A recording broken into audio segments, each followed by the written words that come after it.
গভীর রাত, নিস্তব্ধ রুম। হৃদা পাশ বালিশ ধরে ঘুমাচ্ছে।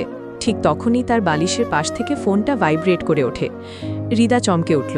আজকাল ঘুমটা অনেক পাতলা হয়ে গেছে, তাই তো ফোনের ভাইব্রেশনেও সে জেগে গিয়েছে। তাড়াহুড়ো করে উঠে বসে ফোনটা হাতে নেয় সে। রাত প্রায় ৩টে বেজে গেছে। এত রাতে ফোন আসায় বুকটা কেমন কেঁপে উঠছে।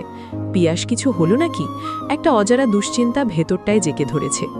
হৃদা কাঁপা হাতে ফোনটা তুলে দেখে পিয়াস নাম্বার থেকেই কল এসেছে। সে দেরি মা করে ফোনটা রিসিভ করে, সালাম দিয়ে ওপাশ থেকে উত্তরের আশা করতে থাকে। তবে সাথে সাথে উত্তর আসে না। কিছুক্ষণ সময় নিয়ে ফোনের ওপাশ থেকে পিয়াসের গভীর পুরুষালী কণ্ঠস্বর ভেসে আসে। তোমায় আজ অনেক সুন্দর লাগছিল প্রিয়া, একদম অপরূপ সুন্দরী রমণী লাগছিল। আমার চোখ যেন জ্বলসে যাওয়ার উপক্রম হয়ে গিয়েছিল। পিয়াস এমন গভীর কণ্ঠস্বর শুনে হৃদা থমকে যায়। কণ্ঠ শুনে মনে হচ্ছে যেন অনেক ক্লান্ত হয়ে আছে, নিজের উপর দিয়ে অনেক পরিশ্রম যাচ্ছে হয়তো। আমি কিছু না বলে চুপ করে থাকতে দেখে পিয়াস পুনরায় বলে, ফোন করেছিলে দেখলাম। তাও পাত্তা দিলেন না। রিসিভ তো দূর, পাল্টা কলব্যাকও করেননি। তোমাকে খবর তো নিয়েছি। গোলাপি শাড়িতে তোমার মনমরা মুখটা ভালোভাবে পর্যবেক্ষণ করেছি, পরিমাপ করার চেষ্টা করেছি সেখানটায় কতটা অভিমান জমে আছে। বুঝার চেষ্টা করেছি কতটুকু পরিশ্রম করলে আমার বউয়ের মান ভাঙানো সম্ভব হবে। পিয়াসের গভীরতায় আমার মনের অভিমানগুলো ধীরে ধীরে গলতে শুরু করে। দুদিন ধরে না বলতে পারা কথা, না পাওয়ার সময়, সব মিলিয়ে আমার চোখ ভিজে ওঠে। সে কাঁপা কণ্ঠে বলে ওঠে, আপনার কাছে আমি অপ্রয়োজনীয় হয়ে গেছি না? এই কথাটা সত্যি হলে আমি নিজেও কষ্ট পেতাম না। তাহলে কেন অবহেলা করছেন? আপনি কি কোনো কারণে আমার ওপর রেগে আছেন মেজর সাহেব? তাই বুঝি আমার সাথে কথা বলতে চাননি? তোমার সাথে রাগ করার কোনো কারণ আছে নাকি? তবে কেন এমন করছেন আপনি? আমার কাছে তুমি অনেক গুরুত্বপূর্ণ প্রিয়া, আর ঠিক সেই কারণেই তোমায় একটু দূরে রাখতে হচ্ছে। এভাবে হেয়ালি কথা বলবেন না, আমি বুঝি না এসব। আমাকে বুঝিয়ে বলুন প্লিজ। পিয়াস একটা দীর্ঘশ্বাস ফেলে বলে, একটা বড় বিপদের মুখে দাঁড়িয়ে আছি আমি। মনে হচ্ছে কিছু একটা ভুল তো হচ্ছেই। বর্তমান অপারেশনটার পেছনে আমাদের কারো যোগাযোগ আছে হয়তো। তেমন হলে অনেক বড় সমস্যা হয়ে যাবে আমার। আমি এখনই শিওর না, তবে প্রেডিক্ট করছি এমন কিছুই হচ্ছে। তাহলে কি হবে? কিভাবে সব সামলাবেন আপনারা? দেখা যাক সামনে কি কি অপেক্ষা করছে। আশা করি সব ভালোই হবে। যোগাযোগ করা সম্ভব হয় না বলে তুমি অভিমান করে বসে থাকো, তাই একটু জানালাম তোমায়, যাতে যোগাযোগ না হলে তুমি আমায় ভুল না বুঝো। আমি দুঃখিত, আমায় ক্ষমা করে দিবেন। আমি সত্যি আপনার কথাটা চিন্তা করিনি, শুধু ভুলই বুঝে গেলাম। এটা স্বাভাবিক, আমি কিছুই মনে করিনি। তাছাড়া তুমি তো আমারই। রাগ করো, অভিমান করো, যা ইচ্ছে করো, আমি আছি তো তোমার সেই অভিমান ভেঙে গুড়িয়ে দিতে, আমার ভালোবাসা দিয়ে তোমার মনের সকল দুঃখগুলো ভ্যানিশ করে দিতে। আপনার এসব কথার জন্যই আমি একটু অভিমান করে থাকতে পারি না। আপনার কথায় কি কোনো জাদু আছে নাকি? পিয়াস হেসে ওঠে, কি জানি, হয়তো আছে। আর থাকলেও সেটা শুধু তোমার উপরেই কার্যকর হয়, অন্য কারো ওপর তার কোনো প্রভাব পড়ে না। হৃদা নিঃশব্দে হেসে ওঠে, তারপর মুখ ফুটে বলে, আপনি ঘুমাচ্ছিলেন? বাসায় এসে একটু রেস্ট করব ভেবে শুতেই ঘুমিয়ে গিয়েছিলাম। এখনও পোশাকই খোলা হয়নি। বাসায় ফিরেছেন কখন? 1টার দিকে হয়তো। এত রাতে? সেনানিবাসের ভেতরেই তো, এত রাতেও কোনো সমস্যা নেই। পরবর্তী মিশন নিয়েই আলোচনা চলছিল। সন্ধ্যায় ফোনে কথা বলা শেষেই মিটিংয়ে চলে গিয়েছিলাম।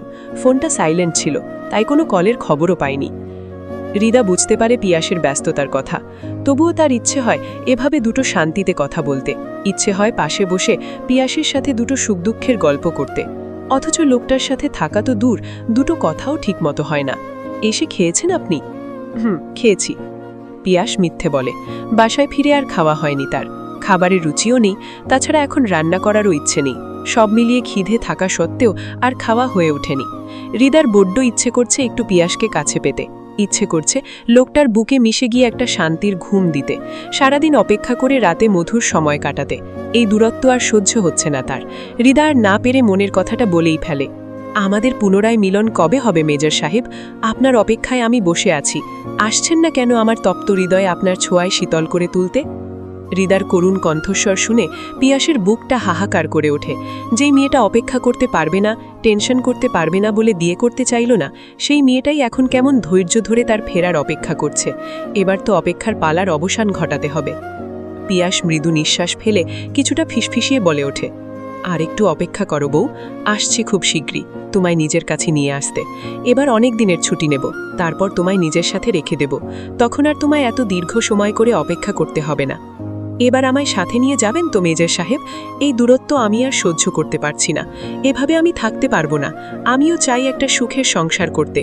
আমারও একটা সংসার হবে, আমি নিজ হাতে সবটা গুছিয়ে নেব, আপনার সেবা করব, আপনাকে কাছে থেকে মন ভরে দেখব। পিয়াস সাই দেয় আমার কথায়। এবার হয়তো বাড়ি গেলে আর আমাকে রেখে আসা সম্ভব হবে না। মাকে তো সে বলেছিল বিয়ে করে বউকে মায়ের কাছে রেখে আসবে, অথচ এখন দেখছে বউকে সবচেয়ে বেশি প্রয়োজন তার নিজেরই। অন্তত বউয়ের সেবা পেতে হলেও তাকে নিজের কাছে রাখতে হবে। সবে তো সংসার জীবনের শুরু, এখনও অনেকটা পথ তাদের একসাথে পাড়ি দিতে হবে। শুরুটা অগোছালো হলেও তাদের শেষটা যে সুন্দর হতেই হবে। তোর মাথা খারাপ হয়ে গেছে? তুই একা যেতে চাচ্ছিস? হ্যাঁ আম্মু, একবার তো ওখানে গিয়েছিলাম, মামা তো আছেই। পিয়াজকে জানিয়েছিস কিছু? এই না, বলো না। না বলেই চলে যাব। এই, আমি কিছুই জানি না, তোর বাপকে বল গিয়ে। কিছু হলে তো দোষ আমাই দিবে। নিজের মেয়ে যে কত ভালো সেটা তো জানে না। আমার বায়ের সাথে কথা বলে রুমে যায়। সে সকালেই চিন্তা করেছে সে পিয়াজের ওখানে যাবে, না জানিয়েই চলে যাবে, সারপ্রাইজ দিবে তাকে।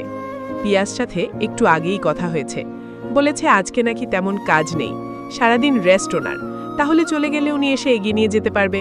পরে দেখা হলে বকাটকা দিলেও সমস্যা নেই, পরে মানিয়ে নেওয়া যাবে। তুবা বলে, আপু একা একাই চলে যাবি? তো কি তুইও যেতে চাস সাথে? থাক, আমি গিয়ে কি করব? সেখানে তোরা তোরা ইটিস পিটিস করবি, আমার লজ্জা লাগবে না? দুলারাইয়ের সামনে এমনেও আমার লজ্জা লাগে। আমার তুবার গায়ে একটা থাপ্পড় দিয়ে বলে, তোর বড় বোন হই না আমি? কি সব বলিস, মুখে আটকায় না কিছুই। আমারে দোষ দেশ কেন? সেদিন রাতে জামাইরে কি কি বলছিলিস সব শুনে ফেলেছি আমি। আমার এবার তুবার কান টেনে ধরে বলে, ওরে চুন্নি, না ঘুমিয়ে আমাদের কথা শুনেছিস? আজ তো ফাজিল মেয়ে তো তুই। তুবা নিজের কান ছাড়িয়ে বলে, তো তুমি কানের কাছে শুয়ে জামাইয়ের সাথে পীড়িতের গল্প করবা, আর সেসব আমি শুনে ফেললেই দোষ? নিজের দোষ দেখিস না কেন? সর, আর তোর সামনে কথা বলবো না, চলেই তো যাচ্ছি, পরে আরামে ঘুমাস তুই। তুবা একটু মনমরা হয়ে বলে, আপু সত্যি চলে যাবি? আমার খারাপ লাগবে তো।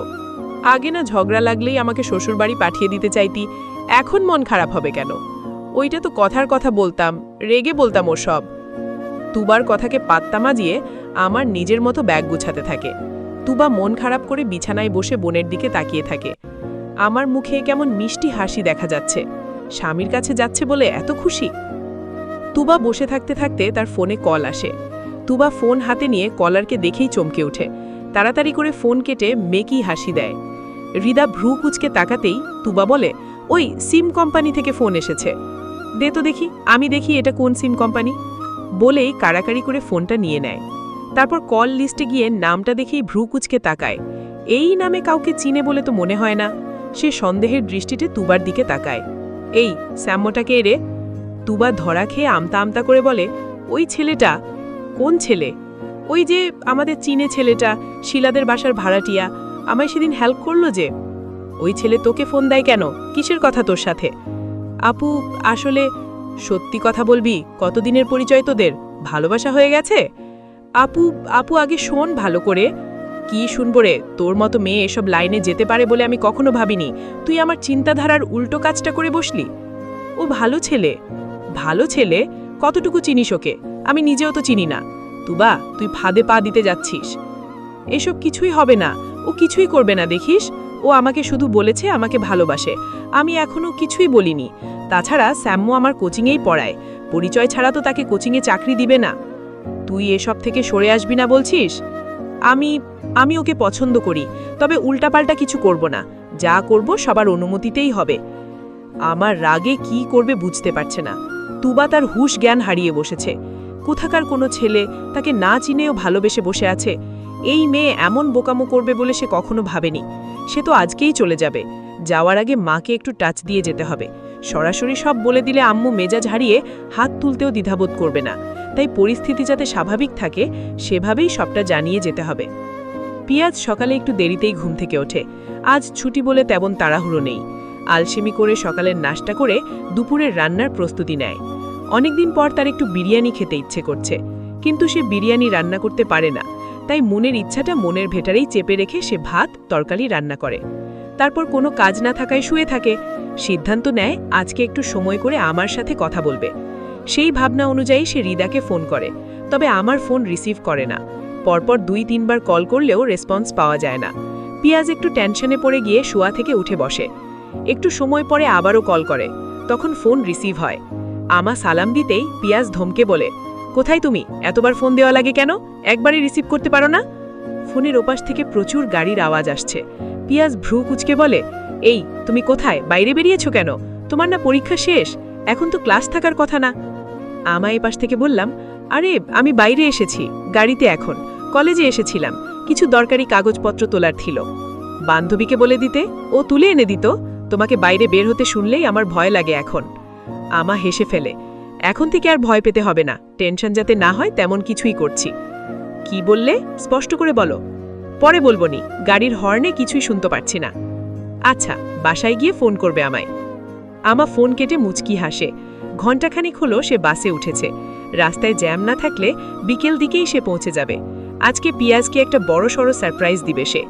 এমন সারপ্রাইজ পেয়ে পিয়াজ কেমন লাগবে সেটাই এখন দেখার পালা। বিকেল দিকে পিয়াজ ফোন হাতে বসেছিল। সে আমার বলার পরেও সে বাসায় গিয়ে ফোন করেনি। সে করতেই ফোন বন্ধ পেল, তাই একটু টেনশন করছিল। তখন হঠাৎই তার ফোনে সোহেল ইসলামের কল আসে। ওনার নাম্বারটা সে অনেক আগেই সেভ করে রেখেছিল। মাঝে দু একবার কথা হয়েছে। পিয়াজকে ফোন করে বাসায় যাওয়ার জন্য দাওয়াত করেছিল, কিন্তু পিয়াজ সময় করে যেতে পারেনি। তাছাড়া তার বউ ছাড়া বউয়ের বউয়ার মামা বাড়ি যেতেও সংকোচ লাগছিল। সব মিলিয়ে যায়নি। তবে এখন হঠাৎই সোহেল ইসলামের কল দেখে পিয়াজ অবাক হয়ে যায়। ফোন রিসিভ করতেই সোহেল সাহেব বলেন, পিয়াজ বাবা, তুমি কি বাসায়? জি মামা, কিছু হয়েছে কি? আসলে আমি একটু তোমাদের সেনানিবাসের বাইরেই এসেছি, একটু দরকার ছিল এদিকে, ভাবলাম দেখা করে যাই। আসবে নাকি? অবশ্যই মামা, আপনি একটু অপেক্ষা করুন, আমি এক্ষুনি আসছি।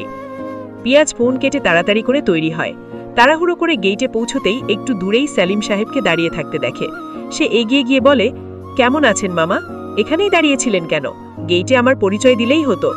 আরে সমস্যা নেই, আসলে তোমার জিনিস তোমায় ফেরত দিতে আসলাম, আমাকে অফিস থেকে বের করিয়ে এনেছে। পিয়াজ কিছুই বুঝতে পারে না। তখনই তার চোখ পড়ে সালিম সাহেবের পেছনে ব্যাগ হাতে দাঁড়িয়ে থাকা মেয়েটার দিকে। সে কিছুক্ষণ স্তব্ধ হয়ে তাকিয়ে থাকে। বিশ্বাসই হচ্ছে না সে সত্যি দেখছে নাকি একটা তার ক্লান্ত মনের ভুল। গল্পটা কেমন লাগলো জানাবেন, আর সাপোর্ট দিলে আরও গল্প দিব। ধন্যবাদ। আর হ্যাঁ, এখন থেকে এই গল্প এই চ্যানেলে দেওয়া হবে, সবাই সাবস্ক্রাইব করে দিবেন।